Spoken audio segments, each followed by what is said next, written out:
Hi, my name is Meredith and I am a Pulaski County resident. Was born and raised in Northwest Arkansas.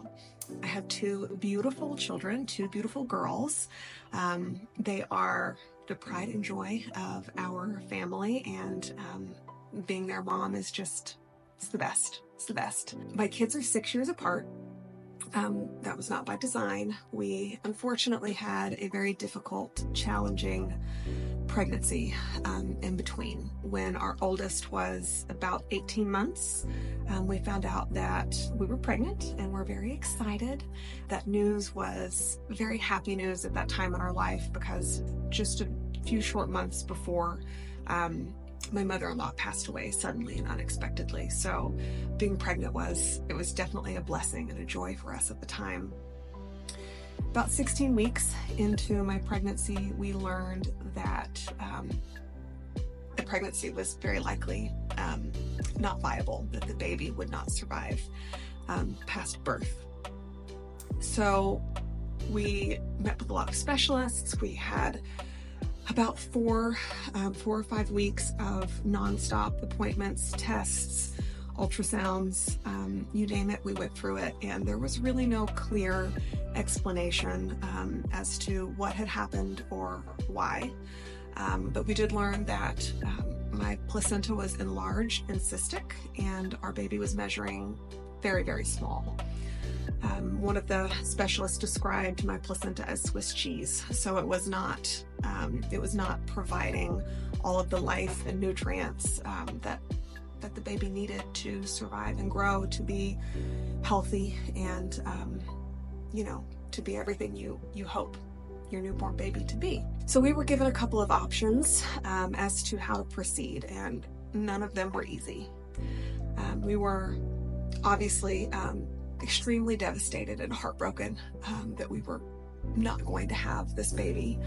But it was especially difficult after losing my husband's mother.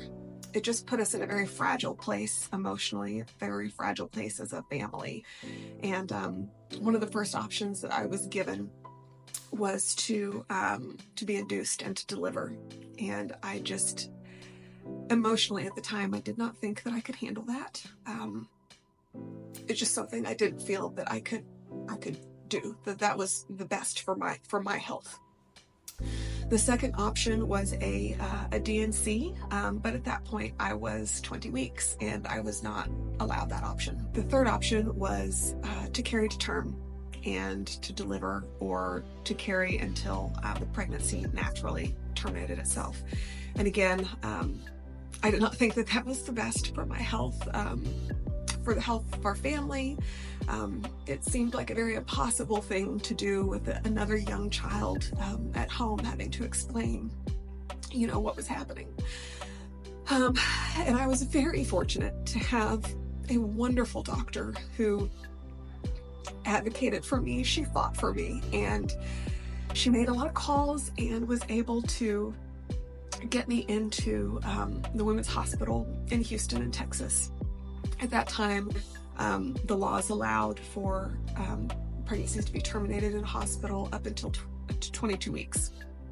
So we made the trip, spent a week away from our little girl, and I was able to receive the care that I needed, that I wanted, that I wasn't able to get in Arkansas. I share my story because I have these two beautiful girls who are going to grow up, and I hope that they never have to experience anything like I did. I hope that they never have to experience the need for an abortion or for a pregnancy to be terminated due to medical reasons. But how our laws are looking right now, I'm afraid that if they were to be faced with one of those decisions, they would not be as fortunate as I was, and they would not be able to receive the care that they need. So I share my story with you to show you that this is not something that is political. It is not something that is black and white. Our stories are real, they're painful, and they stick with you. They stick with you for a long time. It's something that never really goes away.